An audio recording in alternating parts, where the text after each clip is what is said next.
Hello, welcome back to Hunter Tuned. Today we got a Cutlass in the shop on some 22's and some air suspension. It also has an LS swap. So we're gonna get this thing tuned up and running right. Currently, car runs. It has a standalone, I think, PSI swap harness with a P01 GM computer in it. And we are going to see if we can get it running any better. It has a 4L80E transmission, and like I said, it's on a stock computer, so we're gonna be tuning it up on HP tuners. Not my favorite software in the world to work with, but still works. It sucks because a lot of these guys that are doing these, factory computer PSI swap harness, all that kind of stuff on these things, it ends up being about the same price or more expensive to go with the stock computer than it is to just put a Holley Terminator in. So this stuff is kind of old school nowadays. There's a lot better options out there, but some guys, they already have this stuff. They don't want to sell it and start over, or it's already wired in the car. Whatever, we can make it happen. It's just, the Holley system just blows the stock computer out of the water. A few reasons for that being, you get oil pressure gauge, wideband, coolant temp gauge, all of it, and a display comes with the Holley.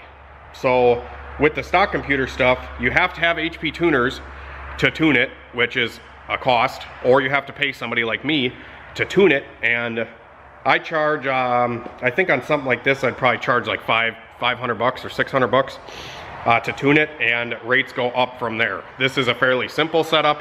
Something that's more complicated, I mean, some shops are charging upwards of $1,000 to tune with HP tuners, just because it's a lot more finesse to get everything to do what you want. In the words of the sloppy mechanics, the GM computer is an emissions control device, and you're manipulating it to be a race car pretty much, or doing it, you're manipulating it for performance when it was designed for emissions control. So there's a lot of stuff that you got to go through and shut off and blah blah blah. Where the Holley stuff is set up for performance orientation out of the box. Like, it's already set up to just make the motor run good out of the box. It doesn't have to worry about, passing emissions and all that stuff. So we're gonna go through, we're gonna get the tune squared away. I got a base file from Matt, and we're gonna throw that in and tweak some stuff if we need to. We got to go through and turn on power enrichment. We got to adjust some of the spark tables. A lot of these truck computers, the spark honestly is like 10 degrees on a lot of the computers. Like, max timing at wide open throttle is like 10 degrees. And the power enrichment stuff, they don't fuel for wide open throttle a lot of times. You hit the throttle and it has a delay built into the computer, so you don't get your wide open throttle fueling until you're shifting already. Like, it's useless. So that's what a lot of times what I do on people that bring me stuff for HP tuners, especially the newer trucks with DOD and stuff like that. I do services where I shut that off, and then I turn power enrichment on, and then I usually play with the timing just to get them where they should be. It's not anything aggressive, but it's not anything so far back on timing that it's actually probably hurting the motor. So all the tuning that I usually do with HP tuners is just to get them running good instead of dog down. You wonder why a lot of these engines fail, and a lot of it comes down to tuning. Even the DOD lifter stuff, I feel like fails prematurely because the motor is just lugged all the time. So obviously when you lug a motor, it's harder on bearings, it's harder on everything. So we just try to get them running right. Give you an example of how this thing runs currently, and then we're going to do some adjustments and hopefully get it running better. I have a jumper cables to a charged battery over here because I killed the battery last night on this thing, turning the key, pulling the file out of it, because the air compressor was running and it killed the battery. So I'm hoping we can at least get it fired up. Let's see here.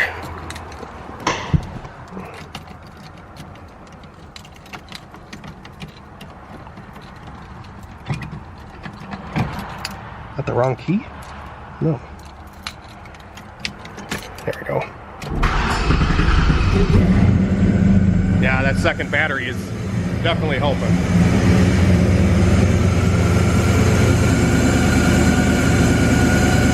We got a little bit of belt noise. It doesn't seem like it's running too bad right now.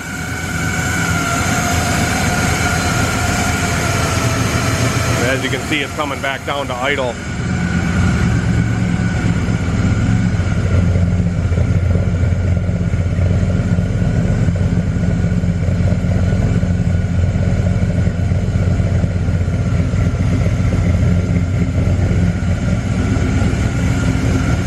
I think the guy complained when you put it in gear, it wants to die and stuff like that. Let's see how it is when we put it in gear.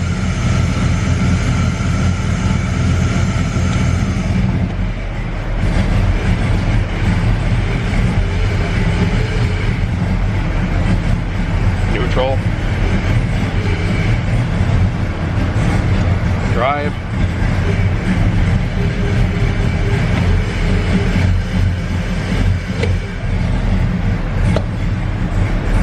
There's reverse. And then back to park. So now that it's in park, it's going to slowly come back up. So there's different tables.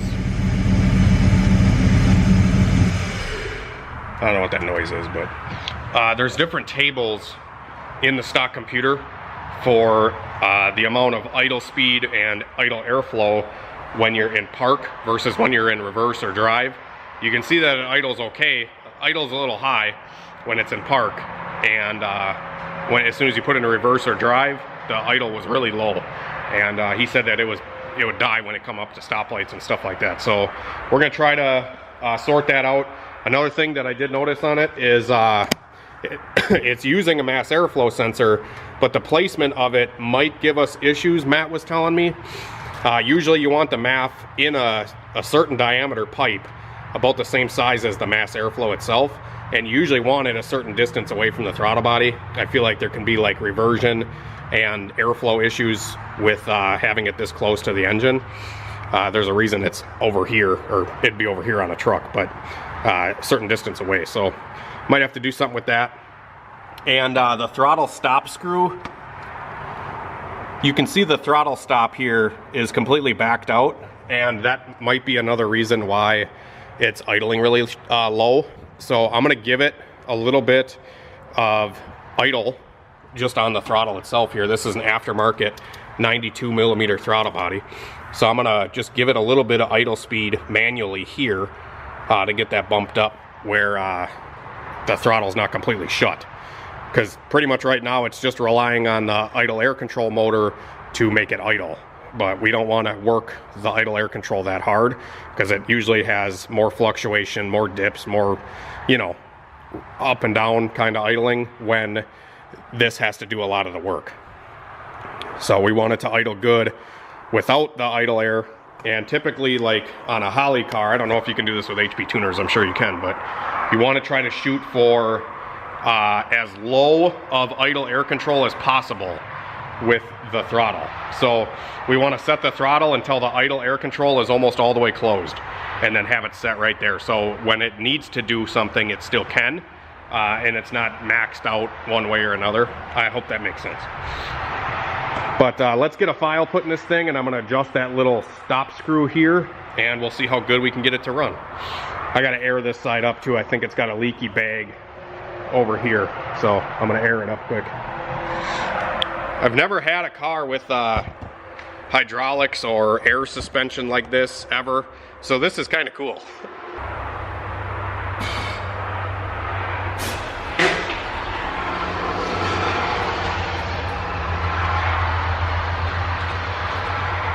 There we go. Much better. So I'm writing in tire right now on this base file that I got. The fans are stuck on, and like the fuel pump or something is still running, and I don't know how to bypass any of it, and I can't get a hold of the customer, so it's kind of frustrating because I'd like to not have the fans on and all that while I'm writing the file. But I do have another battery hooked up just because you don't want to lose voltage too much when writing entire on HP tuners, because you can brick the ECU. So I'm hoping this thing hangs on for like another minute, but I can't get a hold of the customer, so what am I supposed to do? I'm not gonna not tune it, or, you know, I got time now to work on it, so I'm going to. All right, let's see if it fires up. I'm going to, I just adjusted the throttle stop just so the throttle's a little farther open, and put the new file in, so let's try it.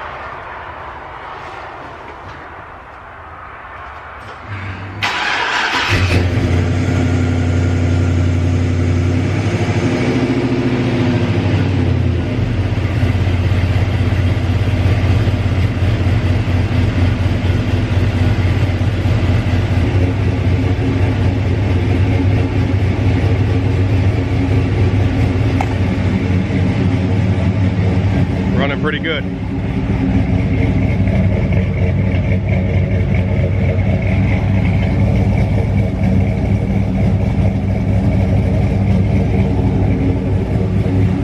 Might be able to lower the idle a little bit more.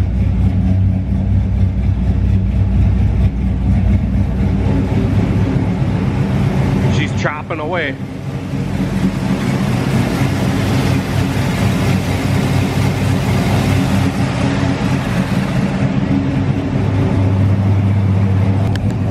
So it's idling good, but I think we got a misfire or something, because it's not really responsive.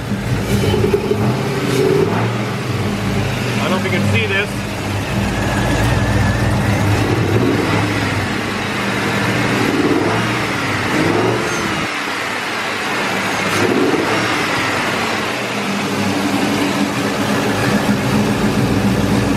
Comes right back down to idle, but it's definitely got a hesitation. And you can hear it misfiring through the throttle body here. So we've ran the car for a little while. I'm gonna take my temperature probe, and I'm gonna probe all the cylinders to see where the temps are at, to see if we can pinpoint one or another for a misfire. Also, a lot of this is fuel smoke. I don't know if you guys can even tell on camera. Yeah, up here. This is all smoke from unburned fuel. So I'm assuming we got bad spark plug, or a bad spark plug wire, or something like that. So I'm gonna take my Harbor Freight gun here. Let's see if we can find a misfire. So we got 250 on that cylinder, 220 on that one, 280 on that one,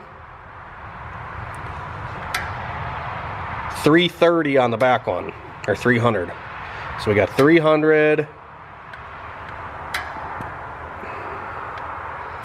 See here, yeah, 300, 320, 280, 240, 230, 205, 200.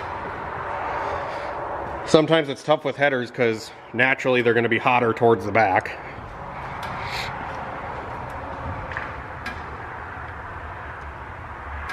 $200, $205, $220, $230,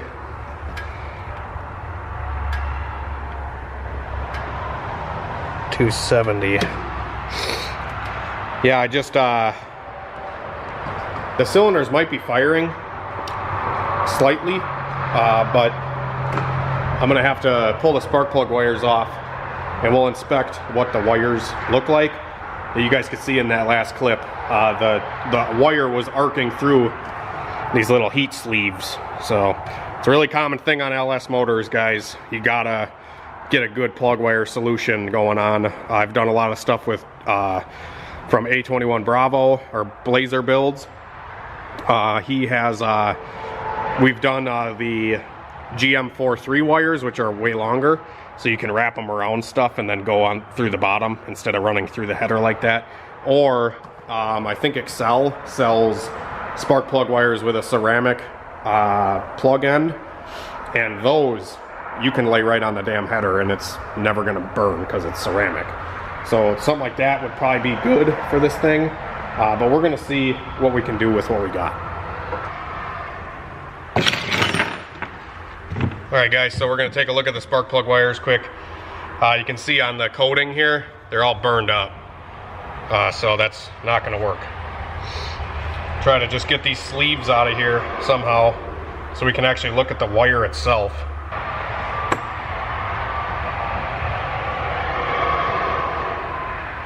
Yeah, this one's got a mark where it's arcing out. Another thing too is they're running the little heat sleeves, or the little shields that go around the plug wire. And a lot of times, from my experience, those things like to dig into the plug wire.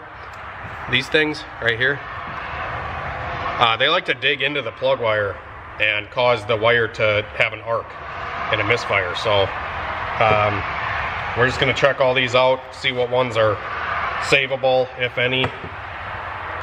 Yeah, this one doesn't look terribly too bad. There was a couple wires that weren't even like clicked onto the plug, so we got to figure out what ones are savable, like I said. So these look okay. This one got a little toasty. I don't know if it went through or not. I'm gonna say maybe. Yeah, it's hard to tell if they're gonna be good or not, but I think I'm gonna throw them back on without the sleeves just for a test to see if we can see them arcing out anywhere and get good connection.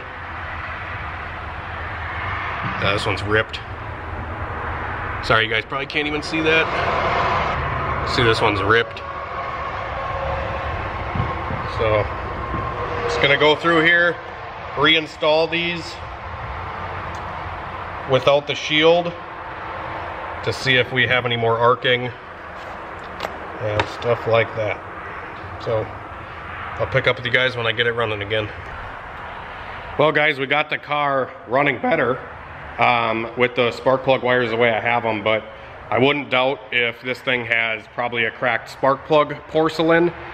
When you install the plugs on these LS's, you got to be really careful not to get the socket crooked or anything like that, because if you twist it just right, it's going to crack the porcelain on the plug, and as soon as you crack that porcelain, the plug's junk. It's going to misfire and shit like that. So I don't see any visible arcing on the plug wires anymore. I did replace 2 of them because 2 didn't even clip on, and the inside of the plug was broken, or the wire. So I did replace 2 of them with just some other junkyard ones I got here, just to see if we can get this thing smoother. And I was revving it, and it did seem better, but it also backfired out of the throttle body. So that just tells me it's still got some misfires going on. And it sucks with stuff like this because when you're trying to chase a misfire, we don't know if it's injector related, rocker arm, spark plug wire. So it's kind of like you got to go through all of it to do it right, in my opinion. I'd love to just take these injectors out, chuck them in the flow machine just to make sure they're all even.